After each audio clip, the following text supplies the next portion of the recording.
Buenas tardes, para este video les vamos a estar hablando sobre respuesta en frecuencia.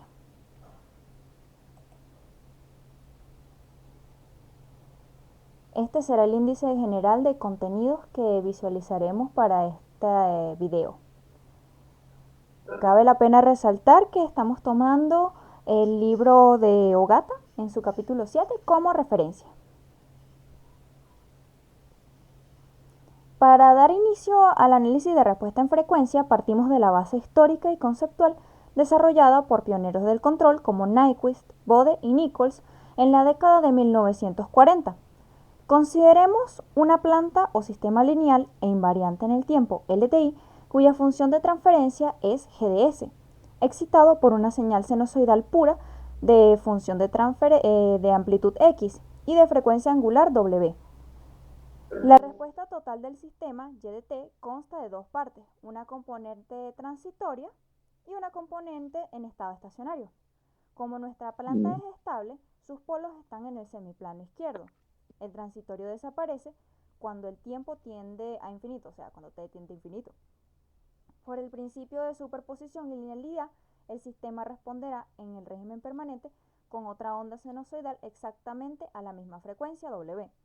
Un sistema lineal jamás altera la frecuencia de entrada, únicamente modifica dos cosas, la amplitud de X a Y e introduce un desfase angular.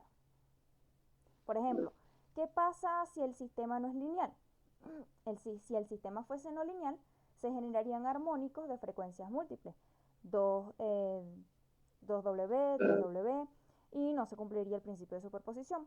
Este análisis es válido para sistemas lineales o linealizados alrededor de un punto de operación, que era lo que estábamos viendo en videos anteriores. Para entender de dónde nace la famosa sustitución SWJ, veamos la matemática interna. Al aplicar Laplace a nuestra entrada sinusoidal, introducimos dos polos imaginarios puros, como los que tenemos aquí en pizarra, más JW y menos JW. Cuando expandimos la mm, salida Y de S en fracciones parciales, obtenemos los términos asociados a la excitación sinusoidal con coeficientes a su conjugada a barra superior, más un sumatorio de términos asociados a los polos propios de la planta, P sub I. Como los polos P sub I tienen la parte real negativa, ¿verdad? Su antitransformada en el tiempo genera exponenciales decrecientes. Por eso es que mm. tiene el símbolo negativo allí, que se hacen cero en estado estacionario. Por lo tanto, los únicos términos que sobreviven en régimen permanente son los evaluados exactamente en S igual a JW y en S igual a menos JW.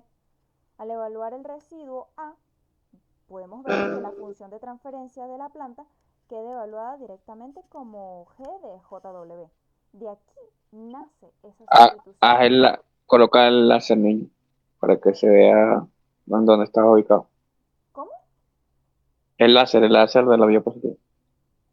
Ajá. Allí.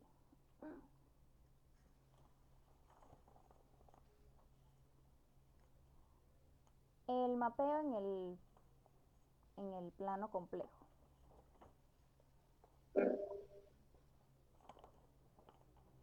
Geométricamente, en el plano complejo, ese, cuando es zeta más JW, ¿verdad? Ujú. La variable zeta representa el amortiguamiento exponencial transitorio, que viene siendo en el tiempo continuo e a la zeta t. Y al estudiar la respuesta en frecuencia, extinguimos el transitorio haciendo zeta igual a 0. Esto significa que restringimos nuestro análisis a mapear el comportamiento del sistema exclusivamente a lo largo del eje imaginario del plano z. Por eso está Correcto. resaltado aquí en amarillito. Y en eso solamente analizamos lo que es el tiempo de establecimiento y el sobreimpulso del sistema. Ajá. Entonces se Ujú. reemplaza el operador diferencial S por JW y se transforma nuestra función de transferencia de Laplace, G de S, en la función de transferencia sinusoidal G de JW.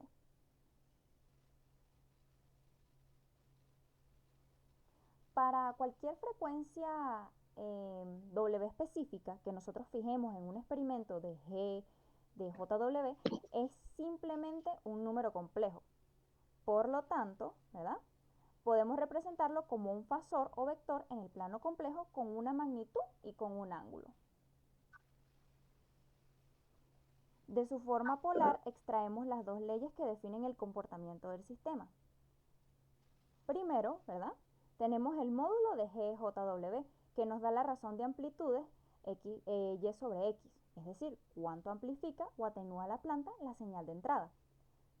Segundo, tenemos el ángulo de G de JW que nos da exactamente el desfase angular de W entre la onda de salida y la de entrada. Ambas cantidades son funciones directas de la frecuencia de excitación W.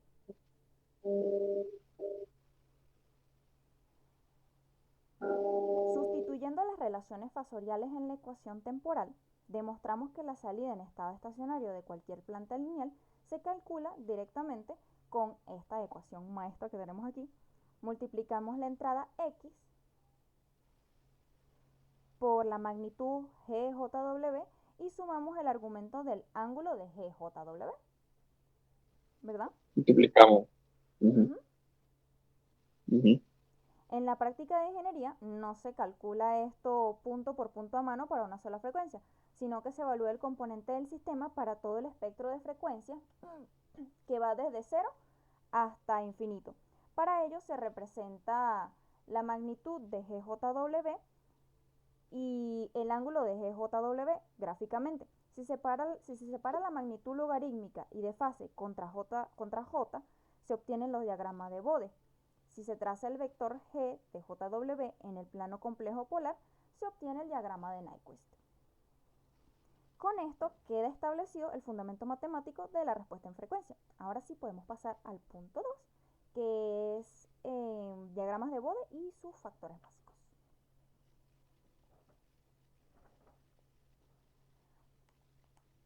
Estudiaremos los diagramas de Bode introducidos por Bode en la década de 1940. Un diagrama de Bode consta de dos gráficas semilogarítmicas en el eje horizontal representadas por esta ecuación que tenemos acá. Se representa la frecuencia angular en la escala logarítmica, mientras que en el eje vertical se grafica la magnitud logarítmica en decibeles en una gráfica y el ángulo de los grados en la otra. La gran ventaja de utilizar el logaritmo multiplicado por el factor 20 radica en la propiedad operativa de los logaritmos. La magnitud global de una función de transferencia expresada en decibeles se convierte simplemente en la suma algebraica de las magnitudes en decibeles de cada factor individual. Y lo mismo ocurre con el ángulo de fase total, el cual es la suma algebraica de las fases individuales. Además, al utilizar una escala horizontal logarítmica, comprimimos un espectro de frecuencias inmenso, desde frecuencias cercanas a cero hasta frecuencias de radio o mecánicas, en una sola gráfica manejable, midiendo las distancias en décadas de razón de 10 a 1 u octavas razón de 2 a 1. Por lo tanto, cualquier planta LTI puede construirse analizando únicamente 4 tipos de factores básicos. Por ejemplo, si te preguntan, ¿por qué se multiplica por 20 y no por 10 al definir los decibelios? Uno dice, bueno, la definición original del decibel en telecomunicaciones y acústica es una relación de potencia en base al logaritmo 10 de P1 sobre P2. Como nosotros en ingeniería mecatrónica y en control se trabaja con amplitudes de voltaje, fuerza, posición, corriente, entre otras, y la potencia es proporcional al cuadrado de la amplitud, al aplicar la propiedad logarítmica, el exponente 2 pasa multiplicando al 10 y se obtiene la norma de razón de 20 logaritmos y la razón de la amplitud. Eso es como un tips ahí. Ok, el factor básico es una ganancia constante. Como la ganancia no depende de la frecuencia W, su representación en el diagrama de magnitud es simplemente una línea recta horizontal. A una altura de 20 logaritmo y el factor absoluto de la magnitud en decibelios. Si se multiplica la planta por esa ganancia K, que tiene que ser mayor a 1, ¿verdad? La curva de magnitud se desplaza verticalmente hacia arriba, como lo estamos viendo aquí en la gráfica. A medida que nosotros lo vamos multiplicando por una ganancia positiva, va aumentando en decibelios, y si lo multiplicamos por una ganancia menor a 1, va disminuyendo razón de decibelios.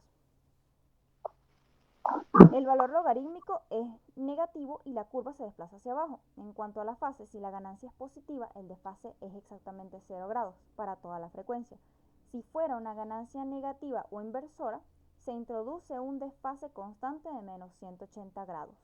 Una ganancia cambia la magnitud global del sistema, pero jamás altera la forma de la curva de respuesta dinámica.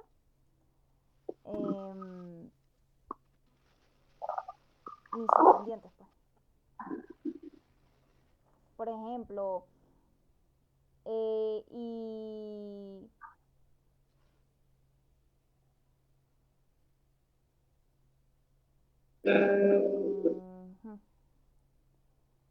por ejemplo, la idea clave aquí es que se cambia el nivel de energía del sistema, la magnitud, no se cambia el tiempo, no se altera la frecuencia, no se cambian las pendientes ni la forma de la curva, solo se desplaza la curva verticalmente. Hay que tomar en cuenta que K no cambia pendientes, K no cambia frecuencias de corte, K no introduce polos ni ceros, K no distorsiona la forma, pero sí Claro, solo una la ganancia. magnitud global sí desplaza la curva verticalmente y sí puede introducir un desfase constante si K es menor a 0, ¿verdad?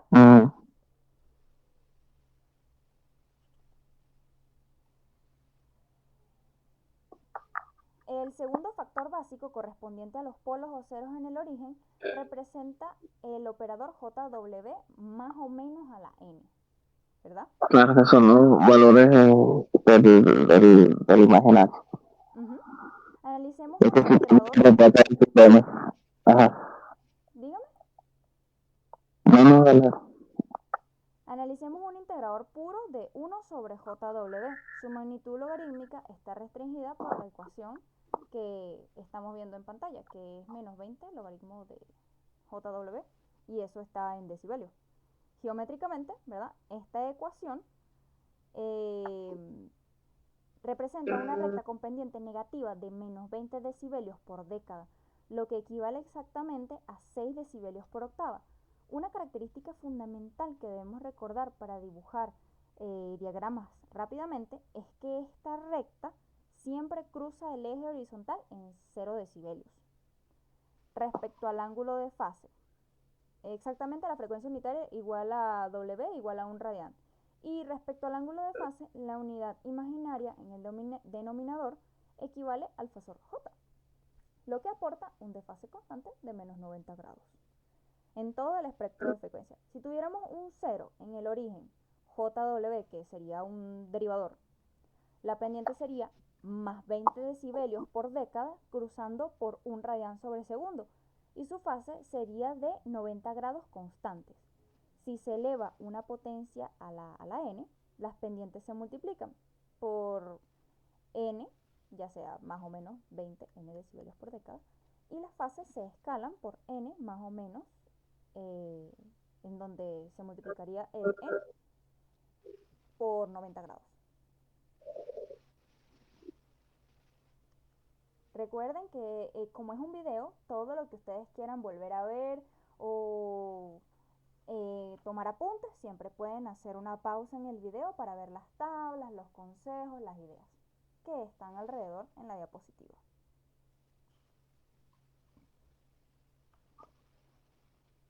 El tercer factor básico son los factores de primer orden, 1 más JWT más o menos a la 1. Y si examinamos el polo de primer orden de 1 sobre 1 más JWT, ¿verdad? Su magnitud logarítmica es exactamente esta que está acá. Calcular esto punto por punto sería ineficiente. Sí se puede hacer, pero es ineficiente. Por ello, el método de Bode utiliza aproximaciones asintóticas. Para frecuencias muy bajas, donde W es inmensamente menor a 1 sobre t, ¿verdad? Y el término w al cuadrado sobre t al cuadrado es despreciable frente a 1, por lo que la asíntota de baja frecuencia es una recta plana en 0 decibelios y para frecuencias muy altas, ¿verdad? Parece que se ve así como una recta plana, por decirlo así. Y para frecuencias muy altas, ¿verdad? Que son mayores a 1 sobre t, el 1 es despreciable y la expresión se reduce a menos 20 logaritmo de wt, esta que tenemos acá, lo que representa una asíntota con pendiente negativa de menos 20 decibelios por década. ¿Esta acá? El punto exacto en donde ambas asíntotas se intersectan ocurre cuando wt es exactamente igual a 1. Eso quiere decir que w es igual a 1 sobre t radianes sobre segundos. A esta frecuencia crítica se le denomina frecuencia de esquina o frecuencia de corte, como es la que estamos viendo aquí.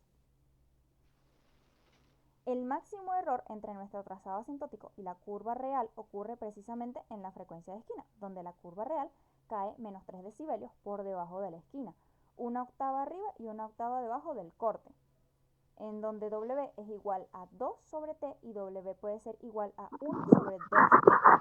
El error es apenas, ¿verdad?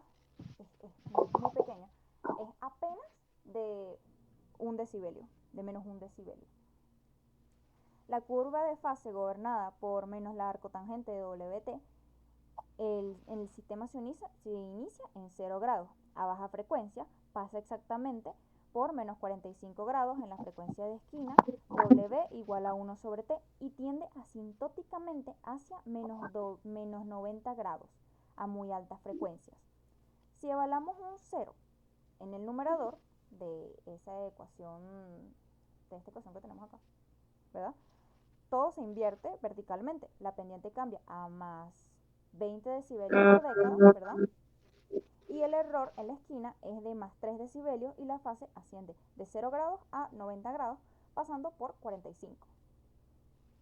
Aquí tenemos el ejemplo. Aquí tenemos un pequeño resumen. Y ahora sí podemos pasar al punto siguiente. En el cuarto y último factor básico, que es el factor cuadrático, correspondiente a los polos complejos conjugados regidos por la frecuencia natural no amortiguada, que es Wn, y el factor de amortiguamiento relativo zeta, al aplicar el análisis asintótico a la magnitud logarítmica, se observa que para frecuencias bajas la curva converge a la asíntota horizontal de 0 decibelios, ¿verdad? Para frecuencias muy altas, donde W tiende al W natural, el término W sobre Wn al cuadrado domina por completo, generando una asíntota de menos 40 logaritmo de W sobre Wn, lo cual representa una pendiente de caída brusca de menos 40 decibelios por década, o menos 12 decibelios por octava. Ambas asíntotas se cruzan exactamente en la frecuencia natural del sistema, que sería W sub C igual a Wn. Sin embargo, hay que tener mucho cuidado en ingeniería. ¿Por qué? Porque a diferencia del factor de primer orden, donde el error asintótico es fijo, en un factor cuadrático, la cercanía a la curva real a las asíntotas depende críticamente del factor de amortiguamiento zeta. Al evaluar la magnitud exactamente en la esquina, uno se da cuenta, ¿verdad?, que el valor real es menos 20 logaritmo de 2 zeta. Por ejemplo, si zeta es igual a 0,5, miremos un amortiguamiento moderado. La curva pasa exactamente por 0 decibelios en la esquina, ¿verdad? Si tenemos un sistema subamortiguado con zeta igual a 0, menor a 0.0707, que se multiplica por 1 sobre el raíz de 2, la curva desarrolla una sobreelongación o pico de resonancia por encima de 0 decibelios en las cercanías de Wn. O sea, solamente en este en este punto específico, se genera ese pico de resonancia. Mientras más pequeño sea el zeta, más agudo y peligroso sería ese pico vibratorio. Y en cuanto a la fase, el sistema transita desde 0 hasta menos 180, pasando invariablemente por menos 90, exactamente en la frecuencia de esquina, en donde W es igual a WN, sin importar el valor de zeta. Un amortiguamiento pequeño, de un zeta pequeño, provoca que este salto de 0 grados a menos 180 sea sumamente abrupto alrededor de WN.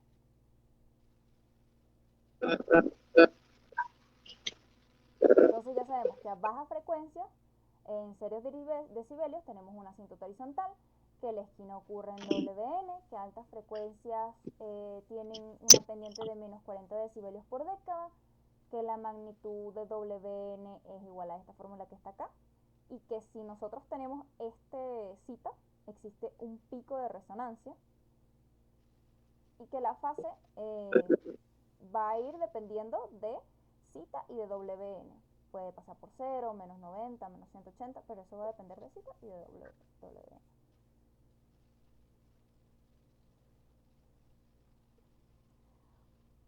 Para concluir este segundo punto y conectar con la práctica analítica, vamos a resumir la metodología de diseño para trazar un diagrama asintótico de magnitud de cualquier función de transferencia compleja, ¿verdad que sí?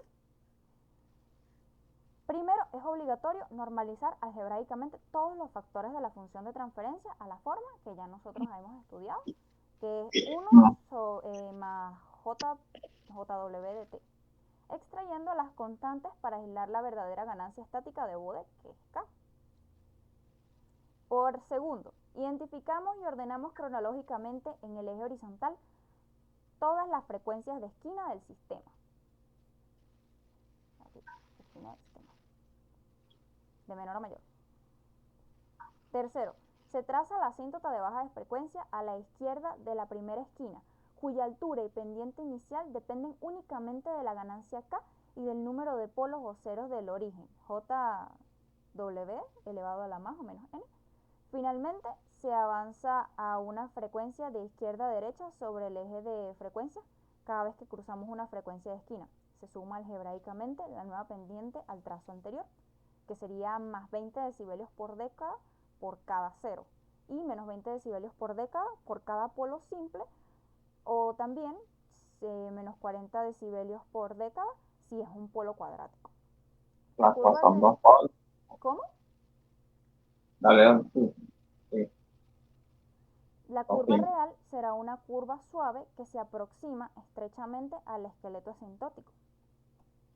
Aquí podemos ver un pequeño ejemplo. Y con esto queda completamente cubierto el análisis logarítmico de magnitud y fase en el plano de Bode. Podemos avanzar ahora al punto 3, que son diagramas polares, gráficas de Nyquist.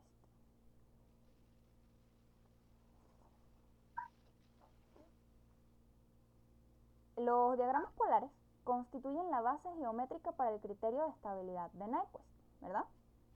Un diagrama polar de una función de transferencia senoidal G de JW es un gráfico que representa la magnitud frente al ángulo de fase, ¿verdad? Y eso ya lo sabemos por definición. En coordenadas polares, a medida que la frecuencia W varía desde el 0 hasta infinito. A diferencia de los diagramas de Bode, donde separamos la magnitud y la fase en dos gráficas logarítmicas independientes contra W, el diagrama polar combina ambas cantidades en un único lugar geométrico en el plano complejo. Cada punto de la curva polar corresponde a un vector cuyo origen encierra 0. Su longitud representa la razón de amplitudes de la magnitud de G de JW y su inclinación respecto al eje real positivo representa el desfase angular phi de W para esa frecuencia específica.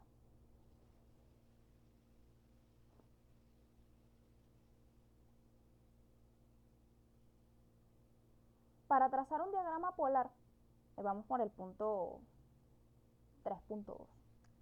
Para trazar un diagrama polar sin calcular infinitos puntos, El primer paso analítico es evaluar el comportamiento del sistema en sus frecuencias extremas, ¿verdad? El inicio es en W cuando tiende a 0 y el final es cuando W tiende a infinito. Ya lo sabemos.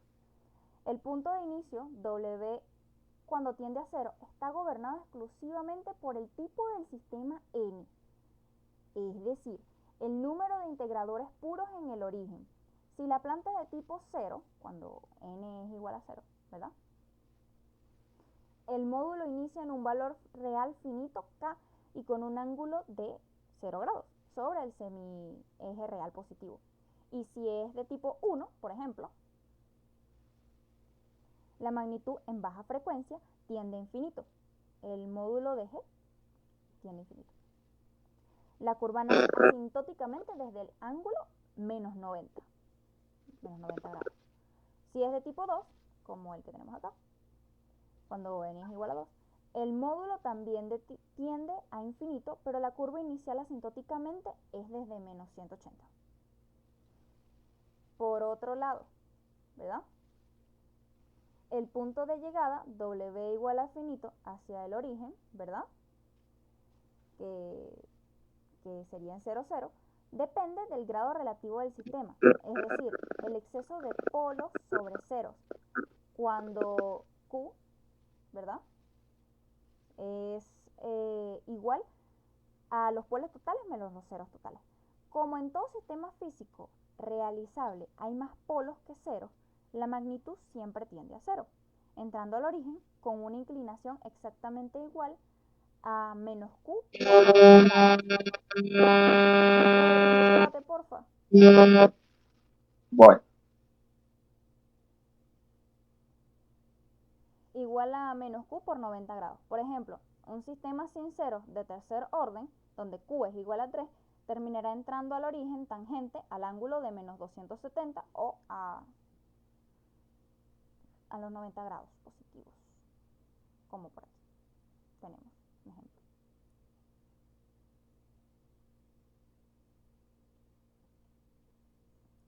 El segundo hito fundamental para trazar un diagrama polar preciso consiste en calcular analíticamente las intersecciones de la curva con los ejes real e imaginario. Para ello, separamos la función de transferencia senoidal en sus componentes real, xw, e imaginaria, yw. Este y este que está acá. Sabemos cuál es la parte real y la imaginaria. Racionalizando la expresión mediante la multiplicación del numerador y el denominador por el complejo conjugado del denominador, ¿verdad? Tenemos el corte con el eje real, se iguala a la parte imaginaria y a 0, y se resuelve esta ecuación algebraica para W. Se obtiene la frecuencia de corte de fase W igual a WPi, donde la fase es menos 180 o 0, y se sustituye ese valor por el de WPi en la parte real, que es la de x de WPi, y se obtiene la coordenada exacta del cruce. De manera idéntica, ¿verdad?, pasa con la parte imaginaria. Se iguala a la parte real, donde x de W es igual a 0, se despeja W, se evalúa el valor resultante en la parte imaginaria.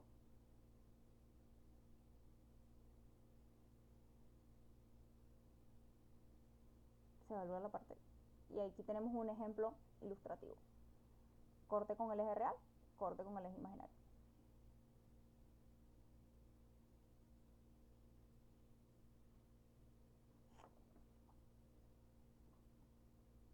Veamos cómo se comportan geométricamente tres plantas clásicas en ingeniería de control según el libro de Logato.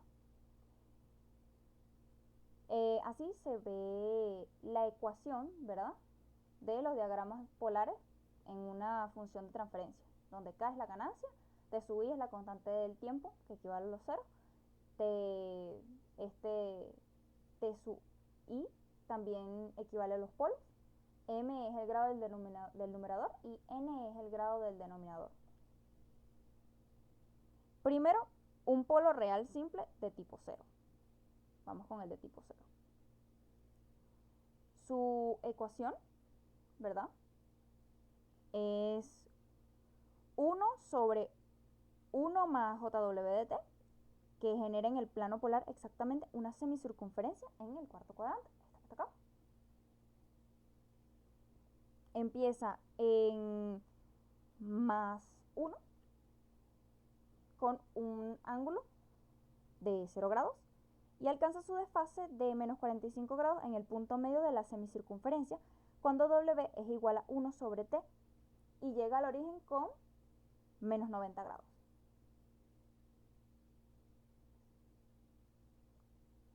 El segundo, si se agrega un integrador para formar un sistema de segundo orden, ¿verdad?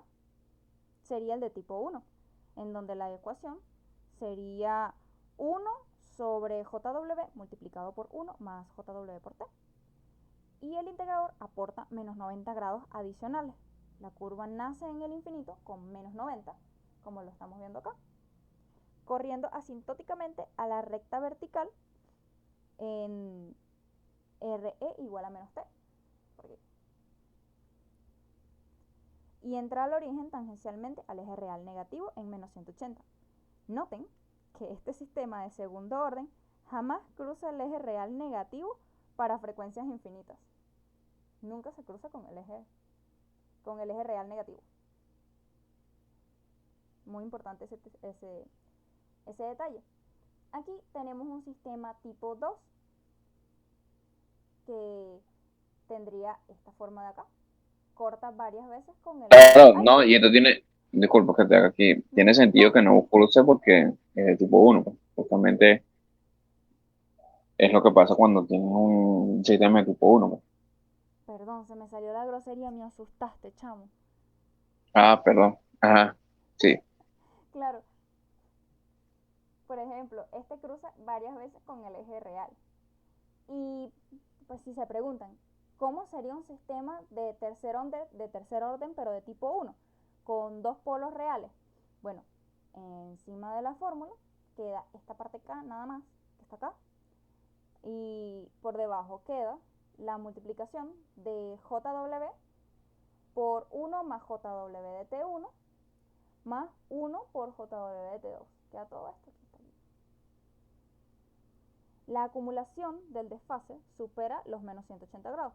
Por lo tanto, la curva obligatoriamente intersectaría el semieje real negativo en la frecuencia de WPi, que sería igual a 1 sobre la raíz de T1 sobre T2. Eso es un supuesto. Y el valor del corte en el eje real depende de la ganancia K. Si ese punto de intersección cruza a la izquierda de menos 1, y el imaginario 0, el sistema en lazo cerrado se volvería inestable. Solo una suposición.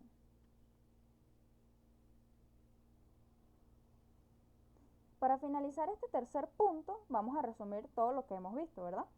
El algoritmo sistemático en 4 pasos para bosquejar con total precisión el diagrama polar de cualquier planta LTI sería de la siguiente manera. Paso 1. Identificar el tipo de sistema, la N, para ubicar la asíntota o punto de inicio cuando W tiende a 0. Paso 2. Identificar el grado relativo Q para determinar la dirección angular por la que el vector entra al origen 0, 0 cuando W tiende a infinito. Así. Paso 3. Calcular analíticamente las frecuencias y puntos de corte con los ejes complejos, igualando a 0 las partes real e imaginarias de G de JW. Punto 4. Paso 4. Unimos los puntos de manera suave y continua, recordando que a medida que W aumenta, ¿verdad?, el desfase de una planta establece sin ceros en el semiplano derecho siempre que se hace más negativo, girando en sentido horario. Ya vamos a ver qué pasa si gira en sentido antihorario, pero quédense con que tiene que ser en sentido horario. Y con el dominio de estos diagramas polares, ¿verdad?, tenemos ya la herramienta geométrica para abordar el punto 4, que sería el criterio de estabilidad de Nyquist.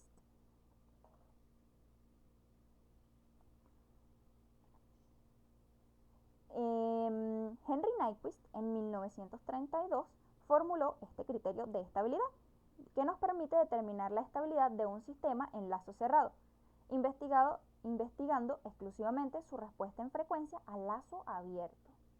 Ojito. Sabemos que la estabilidad en lazo cerrado depende de las raíces de la ecuación característica de 1 más GDS por HDS, ¿verdad que sí? Y eso es igual a 0. Por lo tanto, los ceros de esta función, que es nuestra función característica, son exactamente los polos en lazo cerrado del sistema, mientras que los polos de 1 más GDS por HDS son los mismos polos en lazo abierto de GDS por HDS. Siempre y cuando o sea,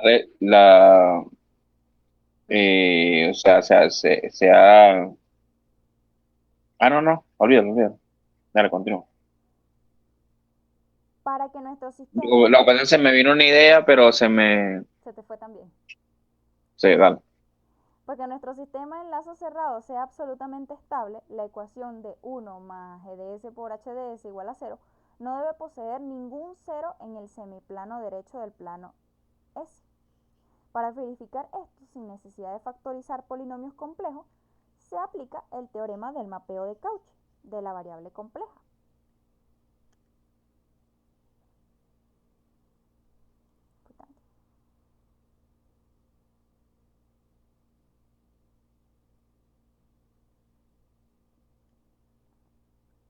El teorema de Cauchy establece que si recorremos un contorno cerrado en el plano S en sentido horario, este mapeará como una curva cerrada, se mapeará como una curva cerrada en el plano F de S. Para comprobar si existen polos inestables en lazo cerrado, se elige un contorno que encierre todo el semiplano derecho del plano S. A este contorno lo llamaremos trayectoria de Nyquist. Si la planta posee integradores puros, es decir, polos en el origen S0, evitamos que la trayectoria pase sobre ellos rodeándolos como un semicírculo infinitesimal de radio de cuando R tiende a 0. Por ejemplo, si les preguntan, ¿y por qué analizamos los rodeos al punto crítico de menos 1 y J0 y no al origen de 0, 0? Uno responde. El teorema de mapeo de Cauchy nos dice cuántas veces la curva rodea al origen del plano f de s en nuestra función característica, nuestra ecuación característica de 1 más gds por hds. Sin embargo, como en ingeniería nosotros sabemos que es mucho más directo graficar la función de transferencia en lazo abierto gds por hds sin sumarle ese 1, ¿verdad? Se desplaza el origen del análisis y rodear el origen en 0, 0 en el plano 1 más GDS por HDS equivale exactamente a rodear el punto crítico en menos 1 J0 en el plano GDS por HDS. Sí, así sencillito.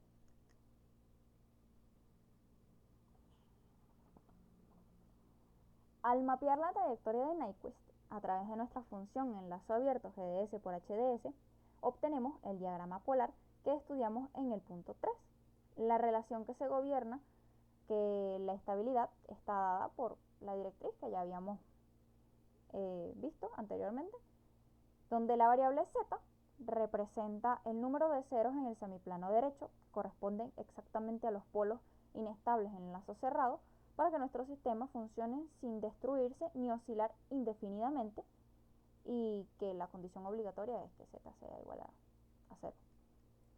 La variable n representa el número neto de rodeos en sentido horario que realiza la curva polar alrededor del punto crítico, que sería menos 1 más J0. Y la variable p es el número de polos inestables en lazo abierto que posee la planta original, un dato que conocemos de antemano al inspeccionar GDS por HDS.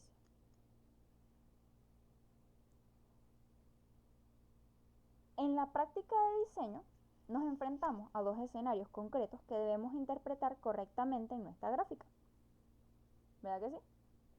Primero, si nuestra planta original se establece en lazo abierto, donde P es igual a 0, la ecuación nos dice que para tener estabilidad en lazo cerrado, z es igual a 0, ¿verdad que sí? Pero también se requiere que n sea igual a 0. Esto significa que el diagrama de Nyquist jamás debe envolver o rodear al punto crítico menos 1 más j sub 0. Si la curva pasa a la derecha de ese punto, el sistema es estable. Si lo rodea, se vuelve inestable. Muy interesante. Segundo, si nuestra planta es inestable en lazo abierto y posee P polos en el semiplano derecho, o sea que P sea mayor que 0, para estabilizarla en lazo cerrado, donde z igual a 0, necesitamos obligatoriamente que n sea igual a menos P. El signo negativo indica un cambio de sentido. El diagrama polar debe rodear al punto crítico, esta vez sí, menos 1 más j sub 0, exactamente p veces en sentido antihorario. Si no logra este número exacto de rodeos antihorarios, el sistema en lazo cerrado será inestable.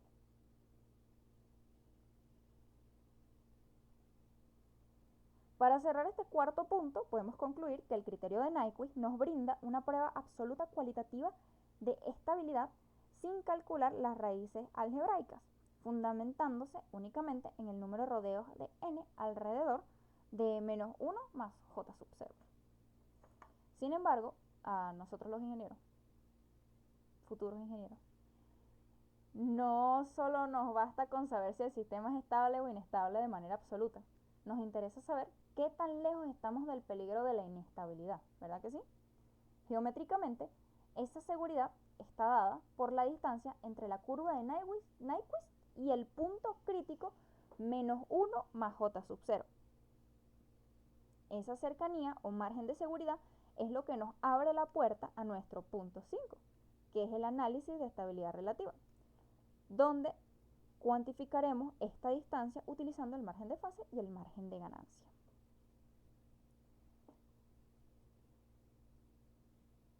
La estabilidad absoluta en ingeniería a veces no es suficiente. Un sistema que apenas evita rodear el punto crítico, menos 1 más j sub 0, es teóricamente estable, pero en la práctica sabemos que va a exhibir oscilaciones transitorias altamente peligrosas y cualquier ligera vibración en algún parámetro físico va a hacer que pues entre a la inestabilidad. Puede ser por envejecimiento, porque la temperatura lo puede hacer inestable, por cualquier cosita va a hacer que entre a la inestabilidad. Por ello, se evalúa la estabilidad relativa, que cuantifica geométricamente qué tan lejos está nuestra respuesta en frecuencia a lazo abierto del punto de inestabilidad inminente, en menos 1 más j0, y para medir esta separación de forma estandarizada, se definen dos índices universales, el margen de fase y el margen de ganancia.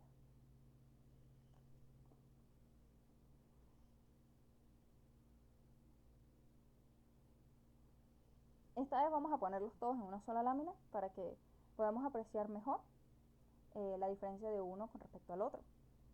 El primer indicador es el margen de fase, que se define como la cantidad de retraso angular adicional que podemos introducir en la planta a la frecuencia del cruce de ganancia antes de que el sistema se vuelva inestable. Para hallarlo, en nuestro diagrama de Bode se aplica un procedimiento gráfico directo. Se ubica en la curva de magnitud el punto exacto de la ganancia corta con el eje en 0 decibelios. A esa frecuencia la llamamos frecuencia de cruce de ganancia. Luego proyectamos verticalmente esa frecuencia hacia la gráfica de la fase y la diferencia angular en grados entre el valor de la fase en WC y el eje crítico de menos 180 es el margen de fase. Si la curva de fase está por encima de los menos 180, el margen es positivo y el sistema es estable. Si está por debajo, el sistema es inestable. Sencillito. El segundo indicador es el margen de ganancia. Físicamente representa el factor por el cual podemos multiplicar la ganancia del sistema en lazo abierto antes de que se alcance la inestabilidad. Para leerlo en Bode, hacemos el proceso al revés. Se busca en la gráfica inferior el cruce de la curva con el nivel de menos 180. Esa es nuestra frecuencia de cruce de fase. Se proyecta verticalmente hacia arriba hasta cortar el diagrama de magnitud y la distancia en decibelios desde ese punto de la curva hasta la línea horizontal de 0 decibelios es nuestro margen de ganancia. Si la curva de magnitud está por debajo de los 0 decibelios en esa frecuencia, el margen en decibeles es positivo y el sistema es estable. Por ejemplo, ¿podría un sistema tener un margen de ganancia infinito? Pues supuesto. Cualquier planta lineal de primer o segundo orden, sin ceros, en el semiplano derecho y sin tiempo de retardo, jamás alcanza un desfase de menos 180 a frecuencias finitas, en donde el ángulo, ¿verdad?, de menos 180 es cuando W tiende a infinito. Por lo tanto, no existe una frecuencia finita y su margen de ganancia es infinito, lo que significa que teóricamente es incondicionalmente estable ante incrementos de ganancia pura.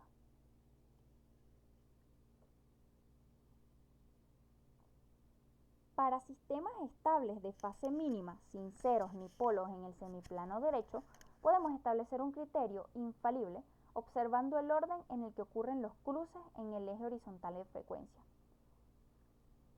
Podemos decir que un sistema es estable si el cruce de ganancia ocurre antes que el cruce de fase, es decir, aquí, en donde W sub C es menor a W de G.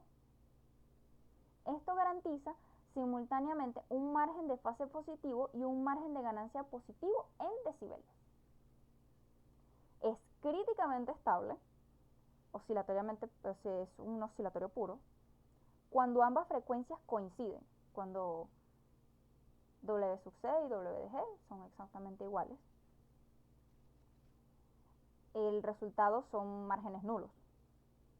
Y es inestable, ¿verdad?, cuando es oscilatoria, cuando el cruce de ganancia de 0 es decibeles. más alto que la de fase. Ocurre a una frecuencia mayor que el cruce con menos 180 grados, dando márgenes negativos.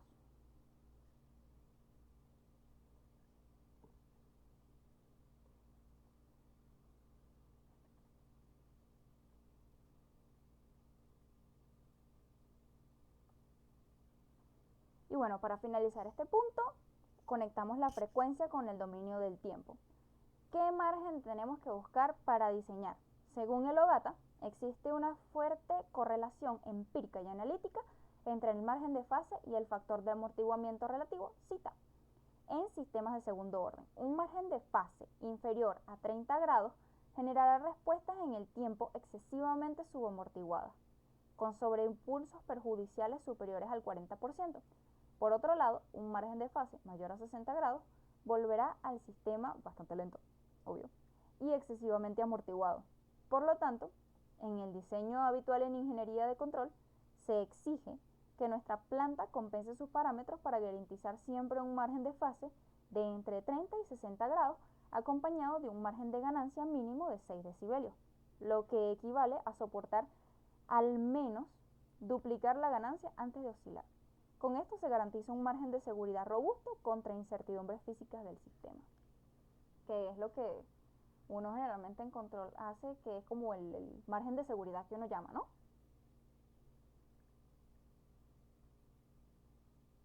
Normalmente lo presentamos de manera matemática como el 10% de ese margen de seguridad y lo hallamos como de manera matemática. Sí.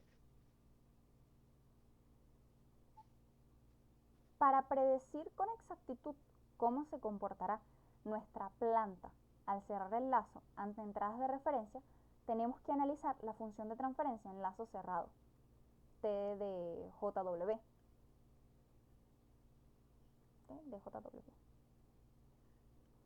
Tomando como base el sistema canónico de segundo orden, al sustituir S igual a JW y normalizar el espectro dividiendo la frecuencia de excitación W entre la frecuencia natural de Wn, se crea una variable adimensional que se llama U, la vamos a llamar U, que es W sobre W de N.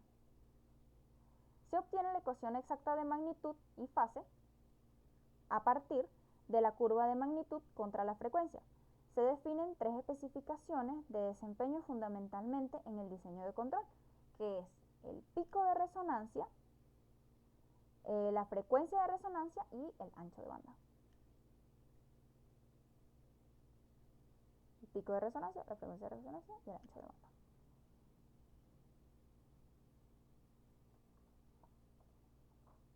El primer parámetro crítico es el pico de resonancia, que es el valor máximo absoluto que alcanza la magnitud de esa función de transferencia. La frecuencia exacta donde ocurre este máximo se denomina frecuencia de resonancia, que la denotamos con WR. Para hallar analíticamente estos valores se tiene que derivar, ¿verdad?, la ecuación de la magnitud respecto a la frecuencia normalizada U y se iguala a 0. Al despejar podemos demostrar que la frecuencia de resonancia es igual a esto que tenemos acá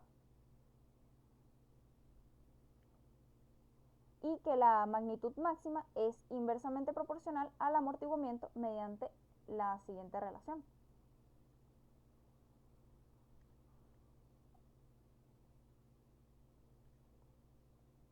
Aquí hay un detalle matemático que hay que evaluar muy de cerca, porque para que el radical de esa frecuencia sea real y exista un pico de resonancia verdadero, tiene que ser mayor a 1. Clave. El factor de amortiguamiento zeta tiene que ser estrictamente menor a 1 sobre la raíz de 2, porque acuérdense que habíamos establecido, ¿verdad?, que si nosotros hacemos esto, nuestro sistema tendrá un máximo sobreimpulso, tendrá una frecuencia de resonancia que no queremos, y eso es caótico. La curva, si el zeta es mayor a esto, ¿verdad?, la curva disminuirá monotónicamente desde W sub 0 y jamás tendremos una resonancia. Entonces, cuidadito con este número. No puede ser igual a este número. Por arriba, por abajo, pero nunca igual. ¿Por qué ese pico de resonancia es un índice de estabilidad relativa si nosotros estamos a lazo cerrado? Bueno, porque según la ecuación que se acaba de demostrar, ese pico de resonancia depende exclusivamente del factor de amortiguamiento zeta. Y un pico de resonancia muy grande, por ejemplo, uno superior a 1.5 o 3.5 decibelios, y nos estaría indicando que zeta es muy pequeño, lo que significa que los polos del lazo cerrado están excesivamente cerca del eje imaginario, y eso provoca oscilaciones peligrosas en el sistema, y no queremos eso. El tercer parámetro fundamental es el ancho de banda, bandwidth. Cualquier sistema de control en lazo cerrado actúa físicamente como un filtro paso bajas y sigue muy bien las señales de referencia de baja frecuencia, pero atenúa y no puede seguir las señales que oscilan demasiado rápido.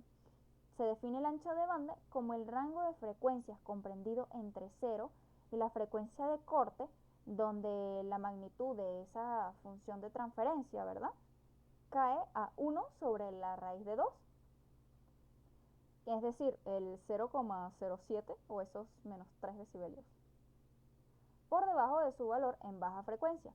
Al resolver la ecuación algebraica para una magnitud de 1 sobre la raíz de 2, se demuestra que el ancho de banda es directamente proporcional a la frecuencia natural, n.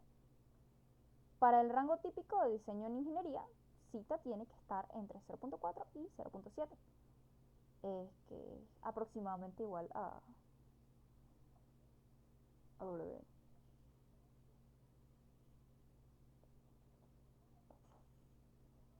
Y bueno, aquí es en donde se justifica todo nuestro esfuerzo analítico que hemos hecho hasta ahora en la ingeniería de control.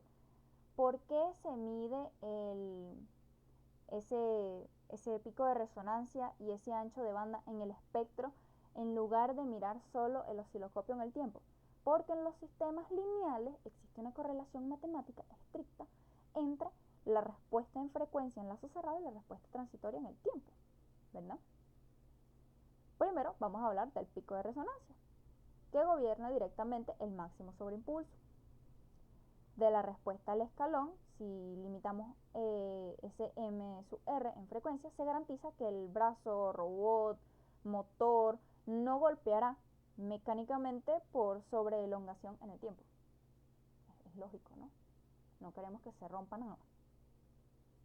Y como segundo tenemos el ancho de banda, que determina la velocidad de respuesta del sistema. Un ancho de banda grande, ¿verdad? Determina una frecuencia natural n grande, lo cual se traduce matemáticamente en un tiempo de levantamiento y un tiempo de asentamiento mucho más corto. El ancho de banda nos dice qué tan rápido responde el actuador ante una orden de nuestro controlador.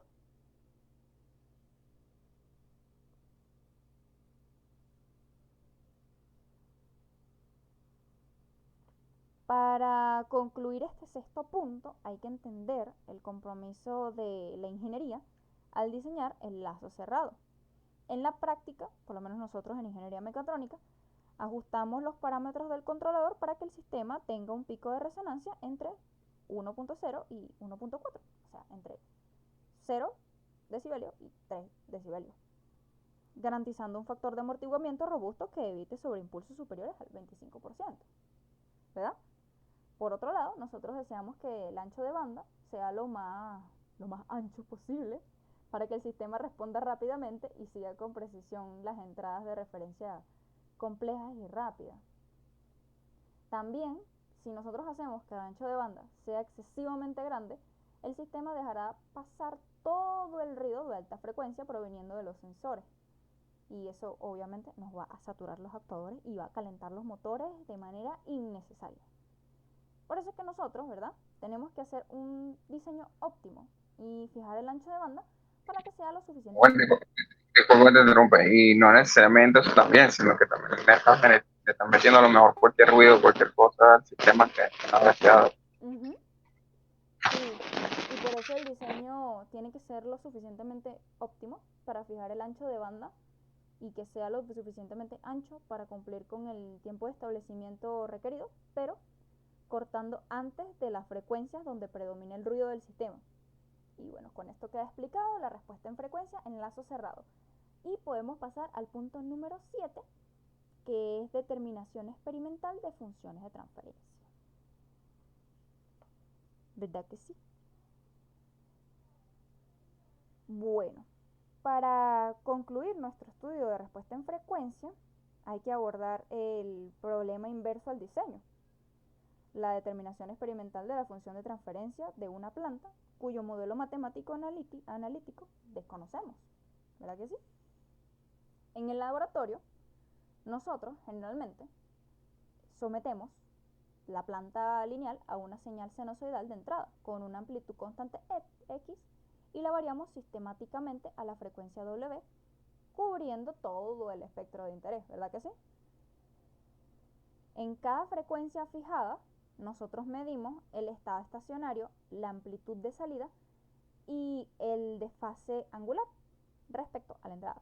Con estos pares ordenados experimentales, nosotros graficamos los puntos en papel, obviamente tiene que ser un papel semilogarítmico, para construir los diagramas de Bode empíricos de magnitud y fase de la planta.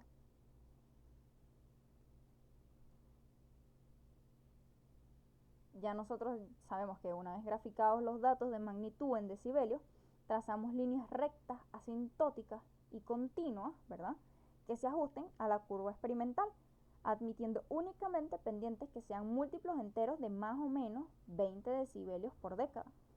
La pendiente de la asíntota de muy baja frecuencia nos revela de inmediato el tipo de sistema N que vamos a tener, ¿no? Si es horizontal, 0 decibelios por década. Si es de tipo 0, si cae a menos 20 decibelios por década, tiene un integrador en el origen, tipo 1. Aquí estamos viendo lo que les estoy explicando, ¿no? Si cae, tipo 1. La intersección de esta asíntota inicial con la frecuencia unitaria W igual a 1 radial nos da exactamente el valor de 20 logaritmo de K, permitiendo despejar la ganancia K. Posteriormente, barremos el eje horizontal cada punto donde dos asíntotas se cruzan, que sería una frecuencia de esquina, W sub C igual a 1 sobre T. Si la pendiente cae menos 20 decibelios década, identificamos un polo simple. Si sube, otra vez, ¿verdad? 20 decibelios década, es un cero simple. Y si cae abruptamente, menos 40... Son dos. ¿Ah? No, que estoy viendo que son dos, pues. Último. Exacto. Si cae abruptamente, menos 40 decibelios década, presenta un pico de resonancia. Aquí se identifica un par de polos complejos conjugados, donde se evalúa cita a partir de la altura del pico experimental.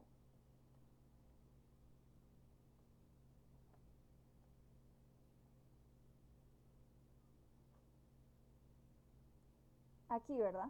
En esto radica el punto crítico del análisis experimental que tenemos que dominar en mecatrónica. ¿Por qué? ¿Podemos nosotros identificar una planta midiendo únicamente la magnitud en decibelios? La respuesta es no.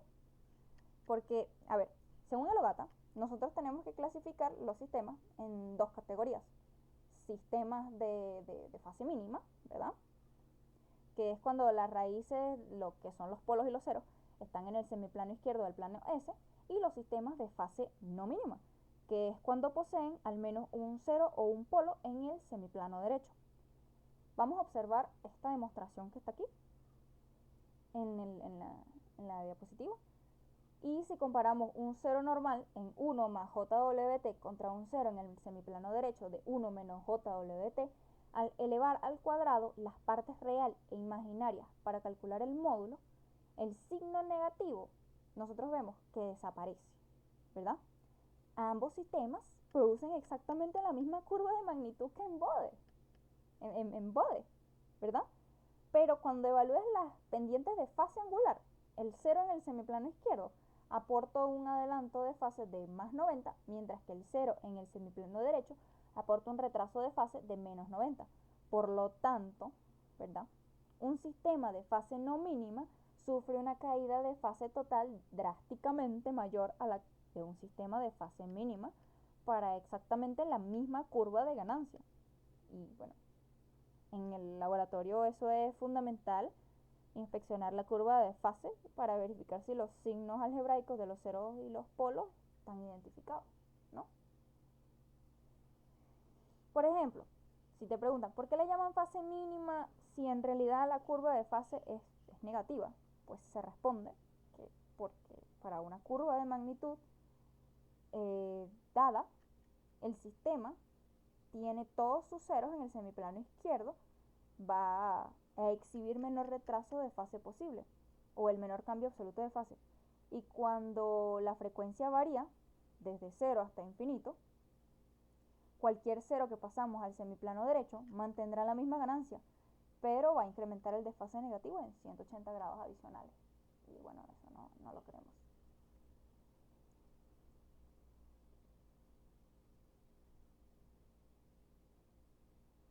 Otro elemento de fase no mínima altamente frecuente en sistemas de mecatrónicos, térmicos, hidráulicos, por ejemplo, es el tiempo de retardo puro o retardo de transporte, ¿verdad que sí?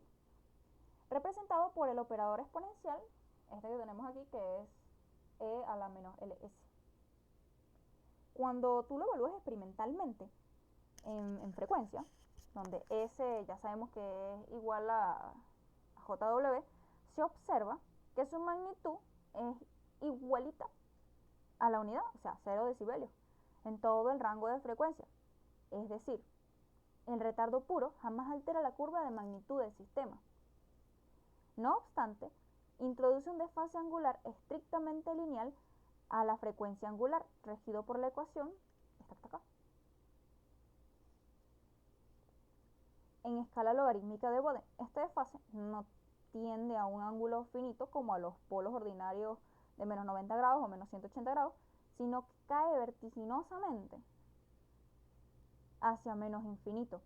a las altas frecuencias, si en el laboratorio se observa que la curva de fase cae indefinidamente sin que caiga la curva de magnitud, hemos detectado experimentalmente una planta con retardo puro de fase no mínima.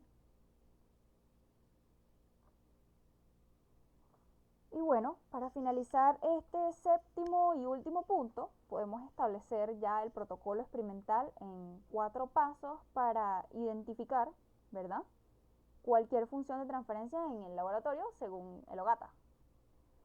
Primero, hay que graficar las mediciones de magnitud y ajustarnos a las asíntotas con pendientes estandarizadas de múltiplos de más o menos 20 decibelios por década. Segundo, extraemos la ganancia estática K, el tipo del sistema N y todas las frecuencias de esquina de las intersecciones asintóticas.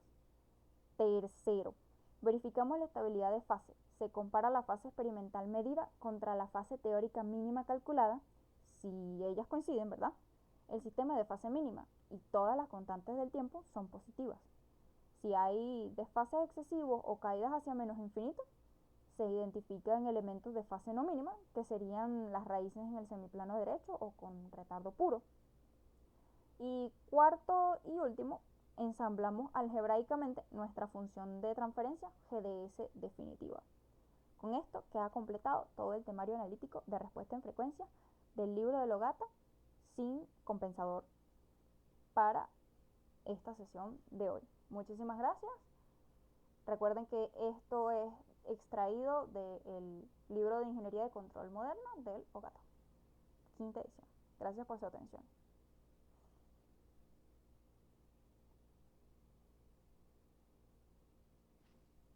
Niña, Ya va, listo, ya colgaste. déjame cortar la grabación.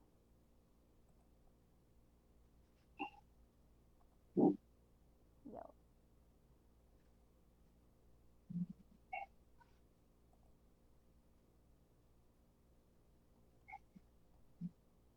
Déjame parar